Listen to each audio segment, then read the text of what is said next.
Otro ejemplo, se desea plantear la hipótesis de que el rendimiento promedio del FTSE para la década del 50 fue igual al rendimiento promedio de la década de los 60. Vamos a suponer que las varianzas son iguales y vamos a usar una probabilidad de error tipo 1 del 10%.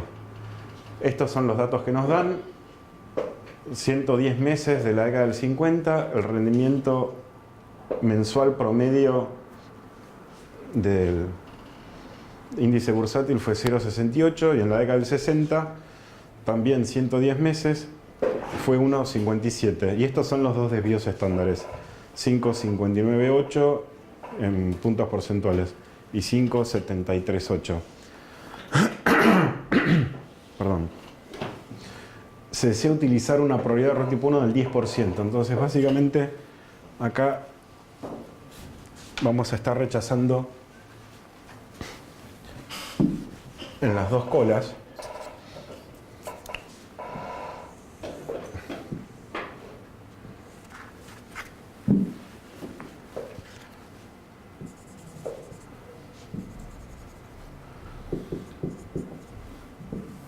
Vamos a estar dejando 5% en cada cola. Y llamemos mu1 el retorno mensual promedio en la década del 50, mu2 el retorno mensual promedio en la década del 60. Lo que queremos plantear es este test de hipótesis. Si mu1 es igual a mu2,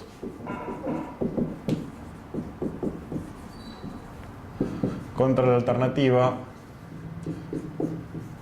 mu1 distinto de mu2. ¿Ok? Bueno, plantear esto es exactamente lo mismo a plantear mu1 menos mu2 igual 0. Contra la alternativa, mu1 menos mu2 distinto de 0. ¿Sí? Paso el mu2 restando al otro lado. Recuerden que cuando ustedes plantean el estadístico, acá va el valor del parámetro bajo la hipótesis nula. Así que de alguna manera ustedes necesitan acá un número. Entonces, ustedes acá no tienen ningún número ni para mu1 ni para mu2. Entonces, la manera de plantearlo es esta. Es pasar todos los parámetros al lado izquierdo y del lado derecho me queda una constante. De manera que bajo la hipótesis nula yo voy a plantear el estadístico que tengo que usar para estimar mu1 menos mu2. Y bajo la hipótesis nula, mu1 menos mu2 tiene que ser 0.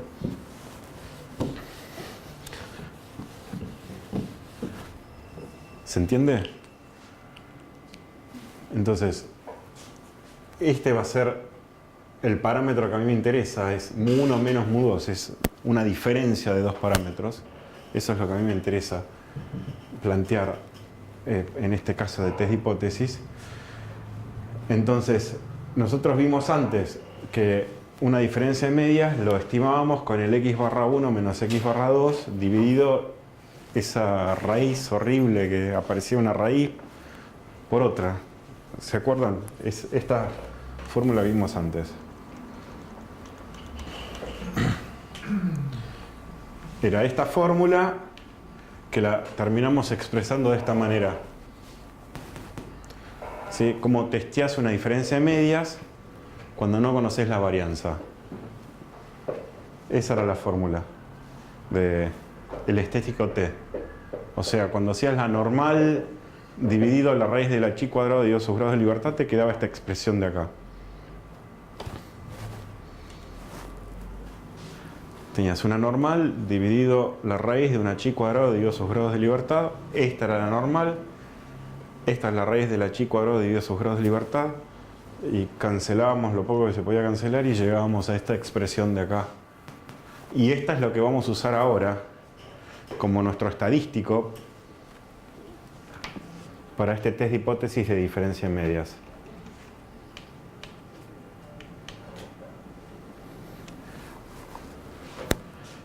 Esto. Entonces tenemos los datos, tenemos el x barra 1, tenemos el x barra 2. X barra 1 es este número, es 0,68, x barra 2 es 1,57. Si uno mira los números dice, no, claro, en la década del 60 el retorno mensual promedio fue mucho más alto. Entonces uno acá tendría a pensar, bueno, que mu1 no es igual a mu2. Que el mu2 es más grande que el mu1. ¿Ok? Pero la otra pata del problema es el desvío estándar. ¿Cómo son esos desvíos estándar? Para poder decir algo estadísticamente tenemos que también tomar en cuenta esos desvíos estándar. Porque lo que pasa acá es que los desvíos estándares son grandes. 5 y pico. Entonces, si los desvíos estándares son grandes, y bueno, desde el punto de vista estadístico, capaz no puedes decir que el rendimiento promedio en la década del 50 fue distinto del rendimiento promedio en la década del 60. Sí, son distintos. Este se ve mucho más grande. Más del doble. ¿Sí? Pero el desvío estándar es muy grande. Entonces, capaz que desde el punto de vista estadístico no puedes concluir absolutamente nada. Bien, entonces, reemplazando en esta fórmula todos los números, 0,68 menos 1,57 dividido, bueno, bajo H0, el estadístico te queda un valor de menos 1,164. Bueno, ahí lo ven. Te queda un valor bastante bajo, 1,164. ¿Cuántos grados de libertad tenemos acá? Son 220 menos 2, ¿sí? Son 110 más 110 menos 1 menos 1. Son 220 menos 2, 218 grados de libertad, que tranquilamente uno podría aproximarlo por la normal. Entonces los valores críticos serían 1,645. Este número acá es menos 1,645. Este número acá es más 1,645. Y el estadístico te da menos 1,16, que estás acá. En la región donde no rechazo H0. ¿Se entiende? Entonces, conclusión, no rechazas la hipótesis nula, entonces no hay suficiente evidencia estadística para sostener que los rendimientos promedios de este índice bursátil fueron distintos en la década del 50 que en la década del 60. ¿Sí? Con los datos que se nos presentan acá. ¿Ok?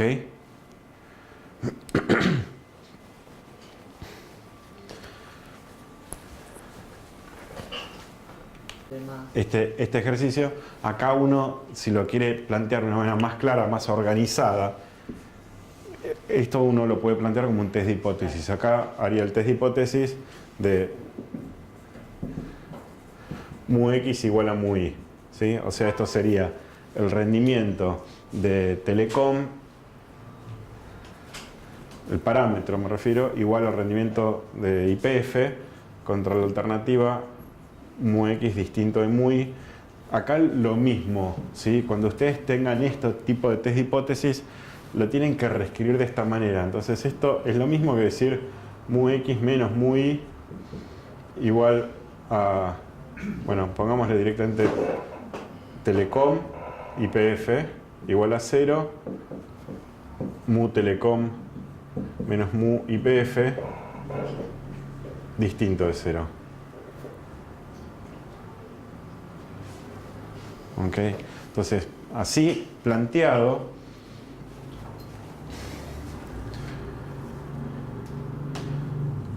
uno se puede preguntar si el rendimiento promedio de Telecom es igual al rendimiento promedio de YPF. Y en este caso teníamos 10 observaciones, así que, no, 11 observaciones teníamos, 11, de manera que nos quedaba una T-Student con 20 grados de libertad. Y el valor que encontramos acá era menos 2,94. Entonces, si encontrás este valor de menos 2,94, esperen que borro todo esto, uso el mismo gráfico, uno tendría que ir a la tabla de la T-Student con 20 grados de libertad. Tenemos menos 2,947, el siguiente es menos 2,131. Acá el menos 2,947 Esto me deja 0,5%. Y para dejar 2,5%, lo hago en negro el 0,5%. En azul el 2,5% es 2,228 negativo.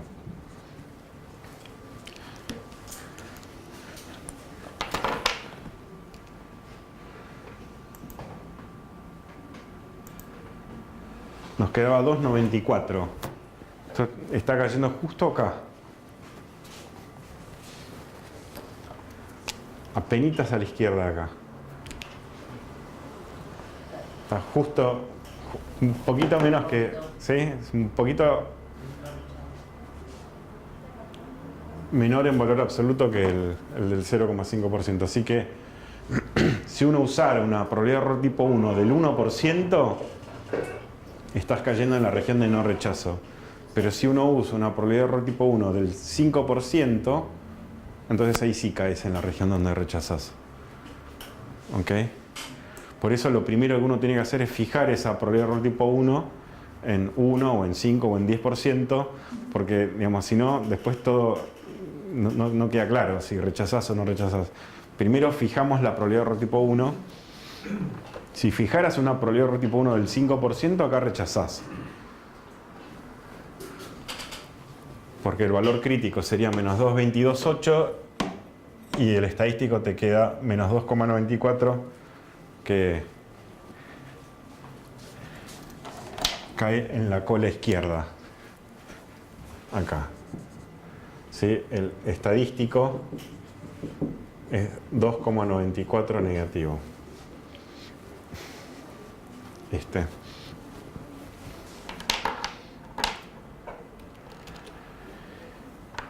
¿Ok? En cambio, si usan una probabilidad de error tipo 1 del 1%, entonces ahí casi caes en la cola, pero no llegaste a caer en la cola. Caíste en la parte del medio. ¿Se entiende? Bueno, esta es una manera mucho más organizada de hacernos esa pregunta en temas de test de hipótesis. Claramente esto estaba pensado como un test de hipótesis y bueno, esto es lo que les introduje recién. Bueno, otra cuestión que quiero comentar es que hay una relación entre los intervalos de confianza y los test de hipótesis. Supongamos que queremos testear el test de hipótesis mu igual a 0 contra mu distinto de 0. Para alguna variable X, ¿no? Te estás preguntando si la media poblacional mu es 0 contra distinto de 0. Supongamos que usamos una probabilidad de error tipo 1 del 5%. Si ustedes calcularan un intervalo de confianza del 95% para mu, lo que van a poder ver es que si el 0 está en el intervalo de confianza, entonces en ese test de hipótesis voy a caer en esta región, en donde no rechazo. Mientras que si el 0 no está en ese intervalo de confianza, el 95%, entonces voy a caer en alguna de las dos colas. ¿Por qué es esto? Porque hay una relación entre estas dos cosas. Porque, en definitiva, cuando uno está haciendo un test de hipótesis, lo que está haciendo es tomar un estadístico y estandarizarlo. Mientras que cuando uno arma el intervalo de confianza, lo que está haciendo es una suerte de desestandarizar ese estadístico, es lo opuesto, ¿no? Desestandarizarlo para que te quede en términos del valor de la variable X. Entonces, recuerden, el intervalo de confianza, por ejemplo, para el X barra, era X barra más menos, era el CB, que es, yo lo llamo el critical value, el valor crítico.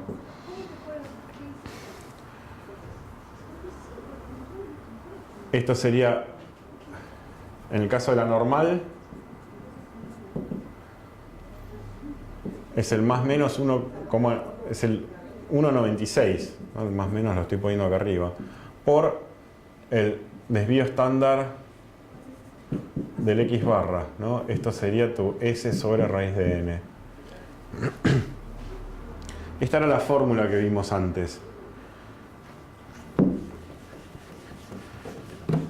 Se los ejemplifico con el caso de que, no sé, por ejemplo, tuvieras un n grande de manera que esto es una normal estándar. Entonces, el intervalo de confianza, el 95%, cuando vos busques estos números de acá, son los que te dejan 2,5% en cada cola. Entonces, gráficamente, vos estás dejando 2,5% acá y acá.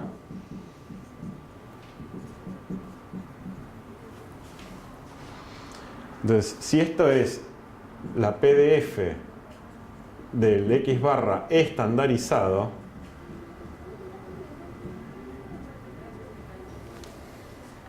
¿qué quiere decir PDF del X barra estandarizado? Y bueno, es X menos mu sobre S dividido raíz de n. Esto es el X barra estandarizado.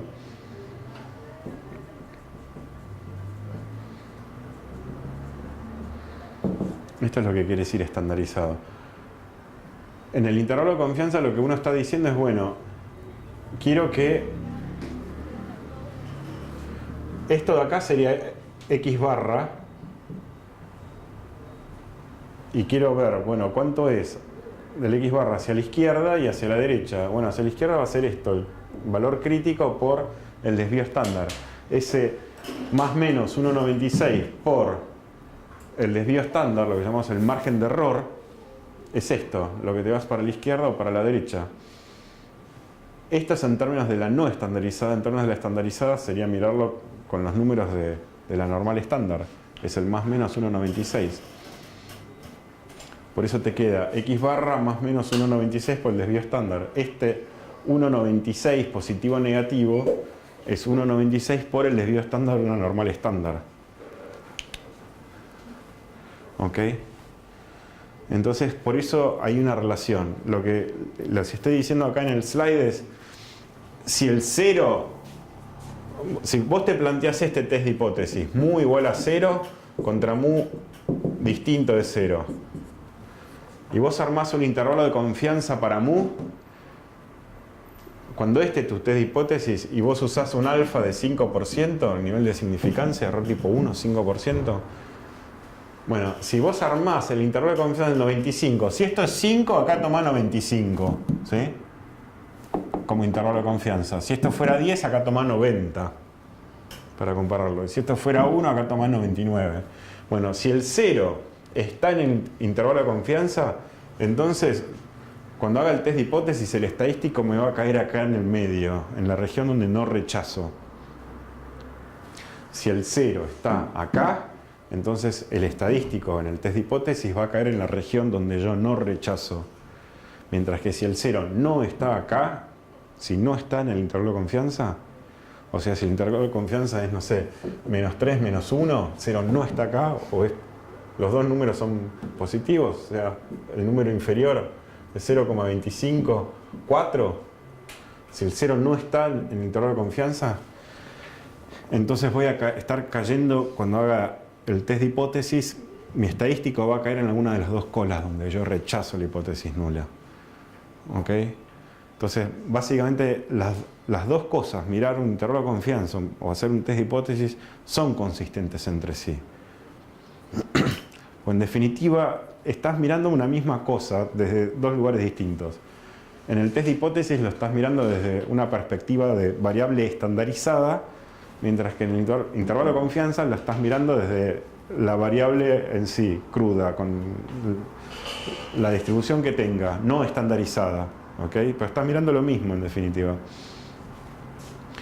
Bueno, lo que es importante que tengan en cuenta es que si acá trabajan con alfa de 1%, el intervalo de confianza con el que tienen que comparar es del 99. De vuelta, si esto es 1 acá, acá es 99. Si esto es 10 acá, esto es 90. ¿Ok? Para encontrar esta consistencia entre el intervalo de confianza y el test de hipótesis.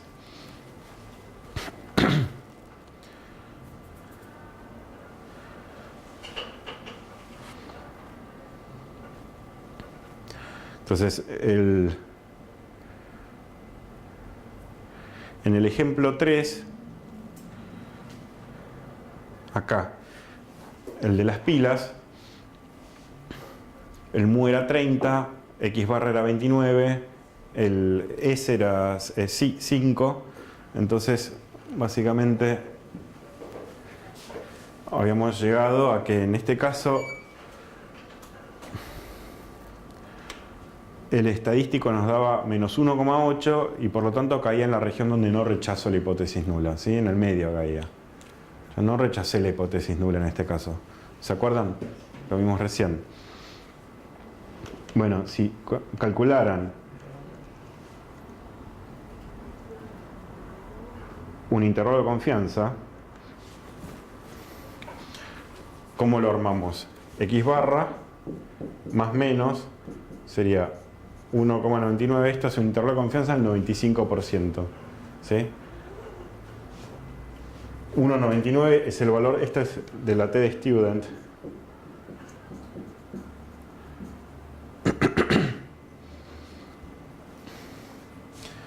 Por S sobre raíz de n, por 5 sobre raíz de 81. Así es como armamos el intervalo de confianza y el X barra es 29.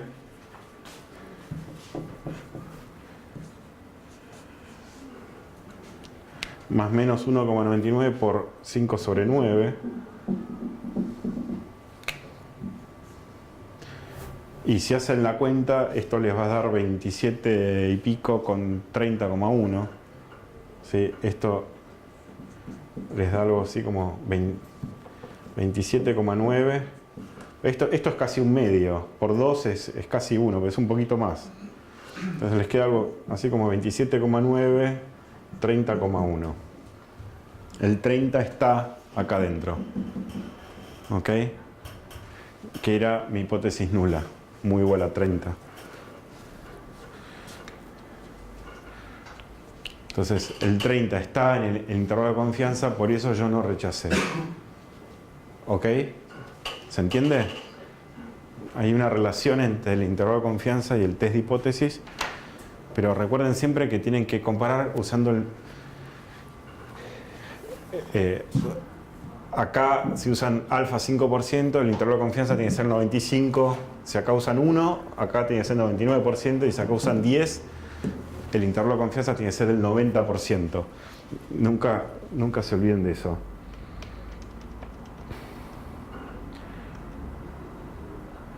...27,9... ahí está, 27,9... el... 27,9, 30,1. Esto acá debería... Ahora lo corrijo. Esto tenía que ser S, ¿sí? No sigma, S. Bueno, otro concepto más es el de p-value o valor P. El p-value es un número que está asociado a un test de hipótesis.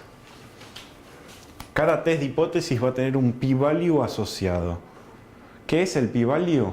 El p-value es esto. O sea, dicho así suena bien sencillo.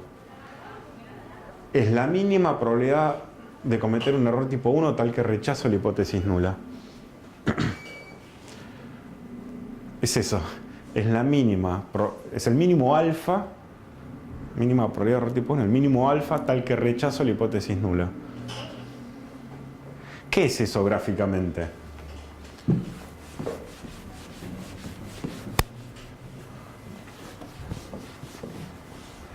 El mínimo alfa tal que rechazo la hipótesis nula.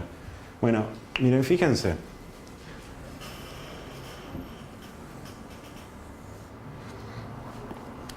Imagínense que esta es la PDF de, no sé, la variable del estadístico estandarizado que tengamos que trabajar.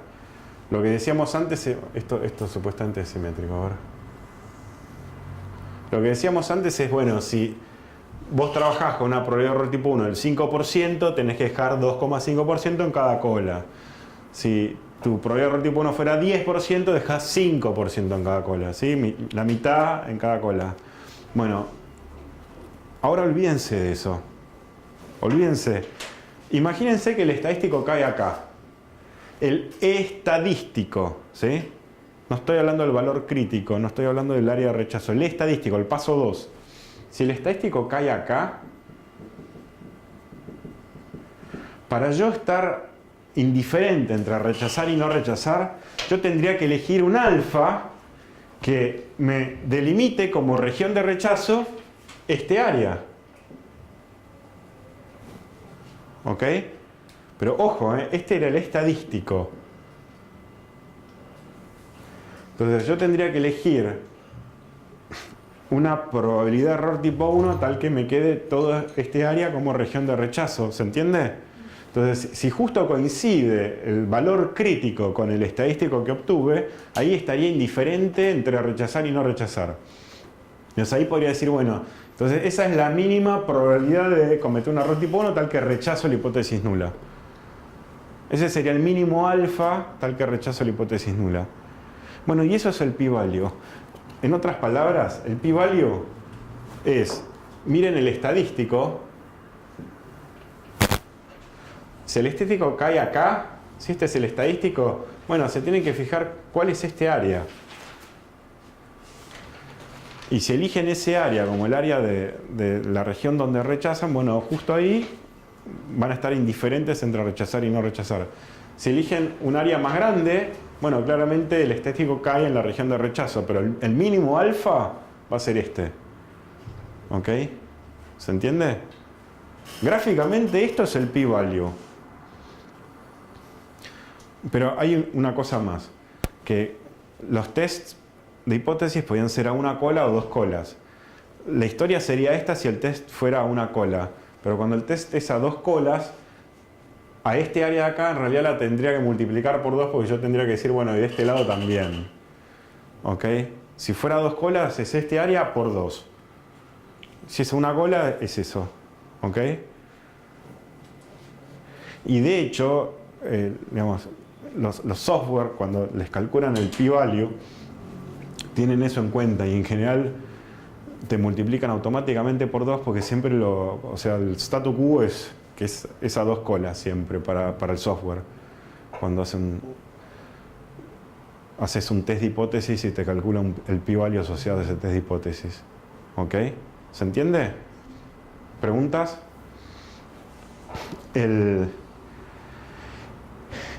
A la hora de ponerte a calcularlo, bueno, gracias a Dios existen las computadoras, pero a la hora de ponerte a calcularlo, si tuvieras que calcularlo a mano, es un poco medio embromado.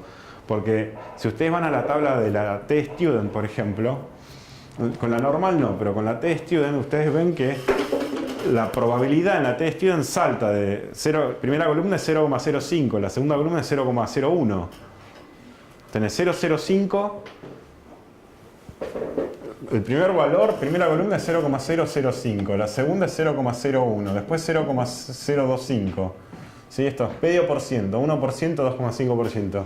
No tenés nada acá en el medio. O sea, desde el punto de vista práctico, si el estadístico te cae en un valor que está justo entre estos dos, bueno, no podés encontrar el valor exacto del p-value mirando la tabla. Ese sería el problema. Si fuera una normal, sí, porque en una normal tenés todos los valores de manera continua. Pero con una T-Student es más complicado.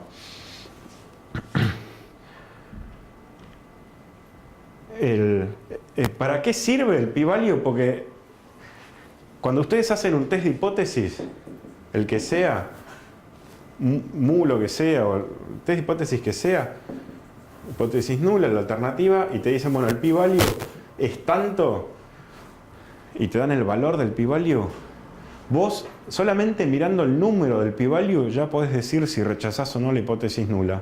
¿Por qué? Porque si el p-value es menor o igual a la probabilidad de error tipo 1 con la que vos decidiste trabajar, entonces rechazás la hipótesis nula. Y si el p-value es mayor que la probabilidad de error tipo 1 con la que decidiste trabajar, entonces no rechazas la hipótesis nula.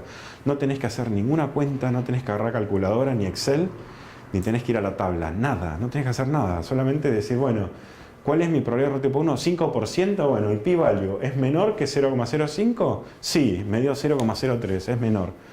Si el p-value es 0,03 y trabajo con una probabilidad de error tipo 1 del 5%, listo, rechazo la hipótesis nula, ya está, esa es mi conclusión. Rechazo, no sé, mu igual a 30 y concluyo que mu es distinto de 30. ¿Se entiende? No tenés que hacer ninguna cuenta ni mirar ninguna tabla. Por eso es práctico el p-value. Por eso muchas veces cuando haces estas cosas ya en computadora, y tenés el p-value, listo, ya el p-value te está diciendo todo. El p-value es, querés que sea, en general querés que sea menor que 0,05 el p-value. Sí, es a dos colas también que son muy altos, ¿no? A dos colas sería lo mismo, justamente. A dos colas el p-value te da menor que 0,05, como en este caso, decís que rechazo, sí. Si fuera una cola, como por default el software te lo da a dos colas, si fuera una cola tendrás que multiplicar el p-value por 2. O sea, si te da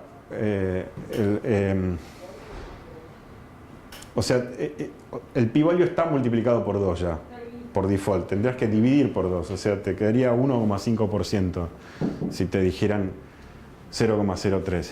Pero te tenés que fijar bien en qué cola caíste, ¿no? De estar mirando la cola correcta. Claro, pero si yo me refiero a que Sí. del otro lado de la cola, o sea que la probabilidad debería ser un número muy grande y es entendiendo que el p-value está entre 0 Bueno, y 1. claro, el p-value va a estar entre 0 y 1, pero entonces depende. Si tu test de hipótesis es mu mayor o igual a 30 contra la alternativa mu menor que 30, básicamente vos estás rechazando en esta cola. Sí. Acá es donde vos vas a rechazar H0. Entonces, básicamente, a la hora de mirar el p-value, el software te va a dar el p-value pensando que vos estás haciendo un test de hipótesis a dos colas.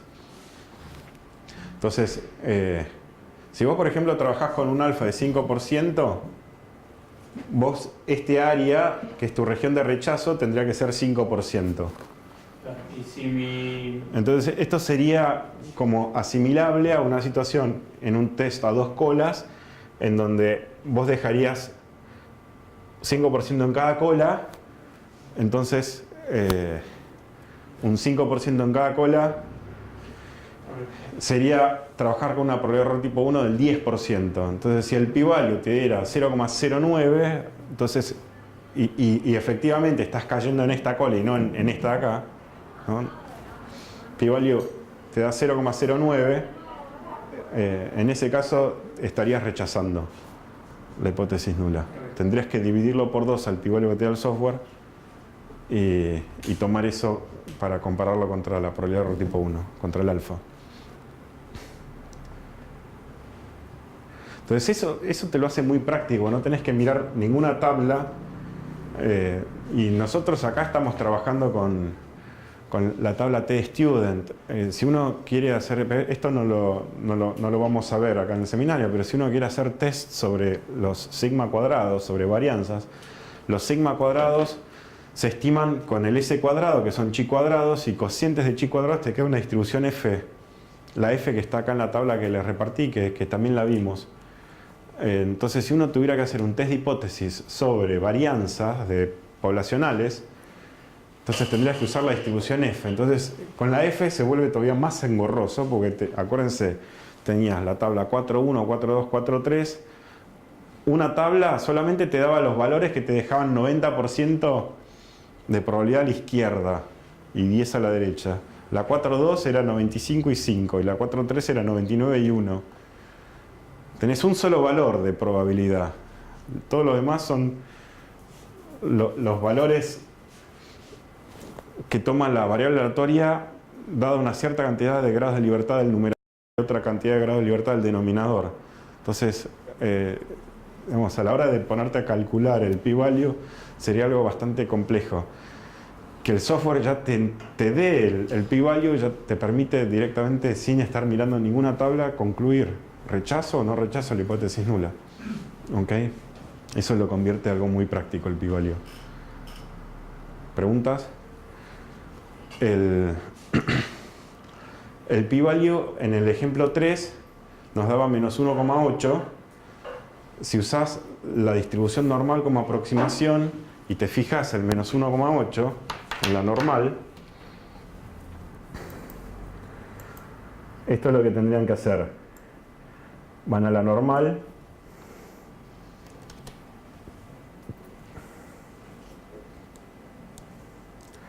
menos 1,8 está acá, este sería el menos 1,80. Les da este número 0,03593, o sea, un 3,59% sería, ¿sí? Este número. Esta es la normal estándar. Entonces lo que tendrían que hacer en un test a dos colas es decir, bueno, este número, o sea, gráficamente,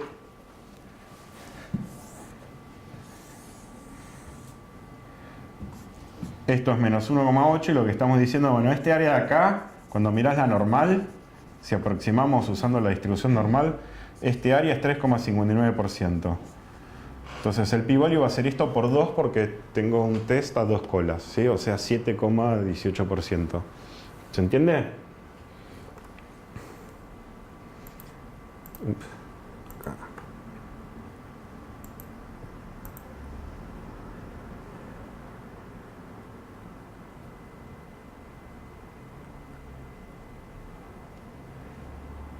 Siempre recuerden que es un número entre 0 y 1. El p-value no les puede quedar nunca un número negativo, ni mayor a 1. En el ejemplo 4 obtuvimos un estadístico que era menos 1,16. Bajo a la izquierda falta una coma y menos 1,16 es 0,12. Volvamos a la normal.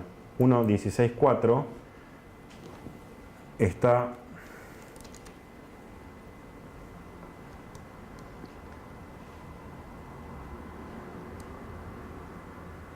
Uno, 16, 1, 10, 11, 12, 13, 14, 15, 16. 1, 16, 4 está acá, es 0,122. No es exactamente el punto medio, está redondeado, pero está entre estos dos, ¿sí? Es 0,122. Como es a dos colas, multiplico el 0,122 por 2. Me queda 0,244. 24,4% sería el p-value. ¿Ok? ¿Sí? Cuando es a dos colas, multiplican por 2. ¿Preguntas? ¿No? Bien. Cambio de tema. Insesgadez y error cuadrático medio. Decimos que un estimador gamma sombrero, esto podría ser por ejemplo el X barra como un estimador del parámetro mu, ¿no? Un estimador gamma sombrero de un parámetro gamma. ¿Es insesgado? Cuando la esperanza del estimador es igual al parámetro. O sea, insesgado quiere decir que la esperanza del estimador es igual al parámetro. Esto es una propiedad teórica, esto no es algo que puedas corroborar, porque el parámetro no lo ves nunca, al mu no lo ves nunca. Entonces, diríamos, el S cuadrado sería un estimador insesgado de sigma cuadrado si la esperanza de S cuadrado es sigma cuadrado. El X barra es un estimador insesgado de mu si la esperanza de X barra es igual a mu. Habíamos hecho la cuenta y vimos que esperanza X barra era mu. Entonces ahí podés decir, bueno, X barra es un estimador insesgado de mu. ¿Ok? Eso quiere decir insesgado. Y de vuelta, muy bonito esto, no es algo que puedas corroborar, es una propiedad teórica nada más. ¿Sí? Es una propiedad teórica. Bueno, cuando un estimador es insesgado, el sesgo es 0. El sesgo se define como la diferencia entre estas dos cosas. Es la esperanza del estimador menos el parámetro. Eso es el sesgo. Si es insesgado, el sesgo es 0. ¿Ok? Bueno, ¿por qué les cuento esto? Porque a veces tenés que comparar entre dos estimadores que son insesgados y decidir, bueno, ¿con cuál me quedo? ¿Cuál de los dos elijo? ¿Cuál es mejor de los dos estimadores? Y en general uno va a elegir el que tenga la menor varianza. Si vos tenés dos estimadores, vas a preferir usar el que tenga la menor varianza, digamos, si los dos son insesgados. Pero a veces tenés que comparar entre estimadores que son insesgados con otros que son sesgados. Entonces, el criterio para comparar entre estimadores cuando algunos son insesgados y otros son sesgados,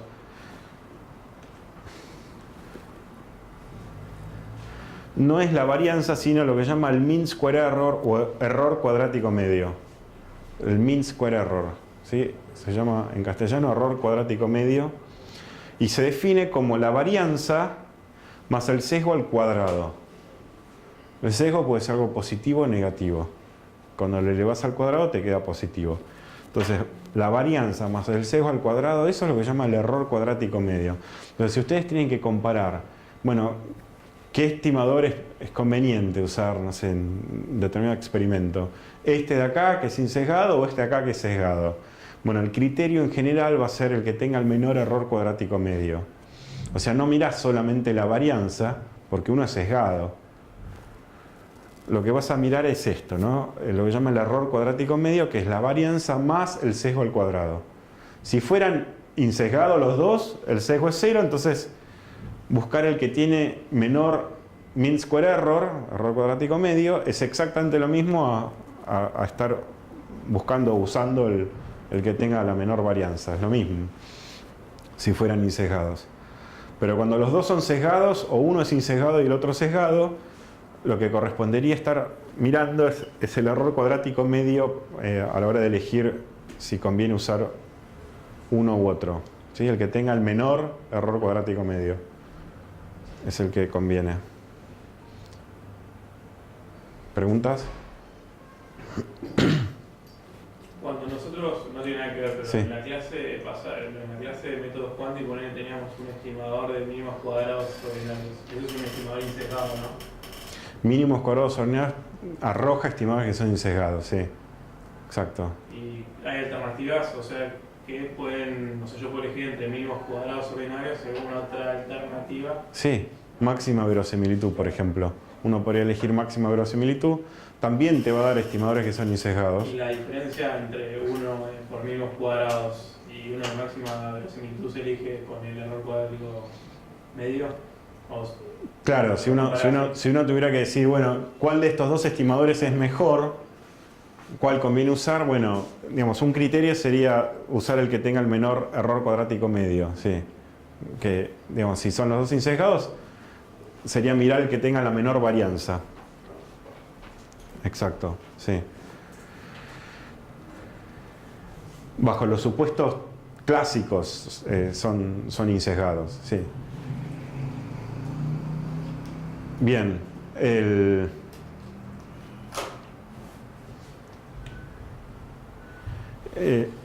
otro punto que quería mencionar es lo que se llama consistencia. Esta es otra propiedad teórica de los estimadores. Desde un punto de vista estadístico, consistencia es algo mucho más importante. Decimos que un estimador gamma sombrero de un parámetro gamma es consistente si el estimador converge en probabilidad al parámetro, digamos, a gamma, sí. O sea, si el gamma sombrero converge en probabilidad a gamma. Eso quiere decir consistente. O sea, este es un concepto de convergencia en probabilidad que lo vimos en la clase pasada. Esto lo van a ver a veces escrito como PLIM. PLIM. PLIM es límite en probabilidad, es probability limit.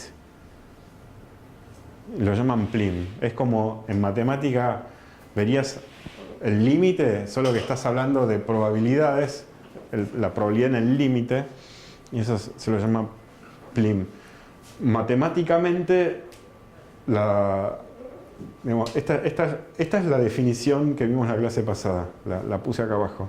Una secuencia de variables aleatorias x1, x2, xn converge en probabilidad una variable aleatoria x si para cada epsilon positivo el límite cuando n tiende a infinito de la probabilidad de valor absoluto de xn menos x menor a epsilon es igual a 1.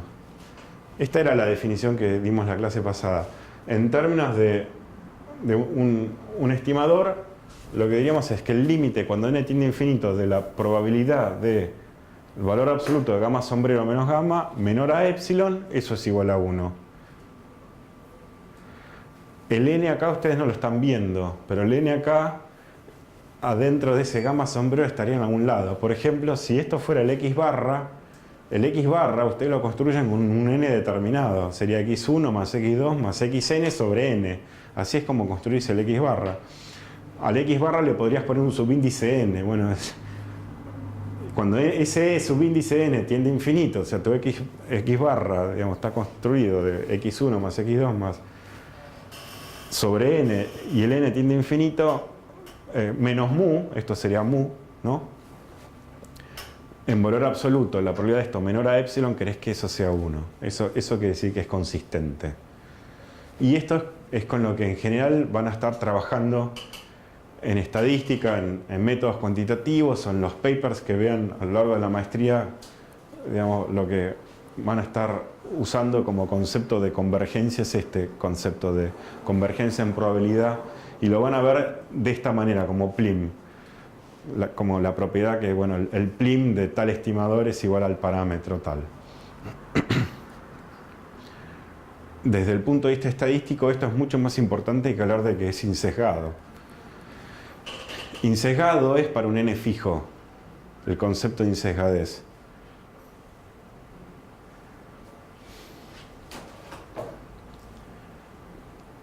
Esto es un concepto, digamos, de convergencia, de consistencia.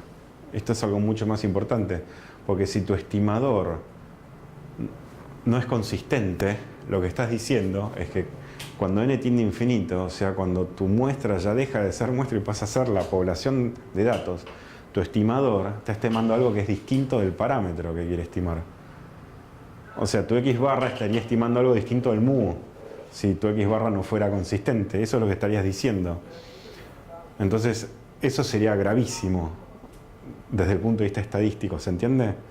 Entonces, en general, uno le da mucha más importancia a que los estimadores con los que trabajes sean consistentes, a que sean insesgados. Si es insesgado, si es sesgado, al final del día no importa tanto.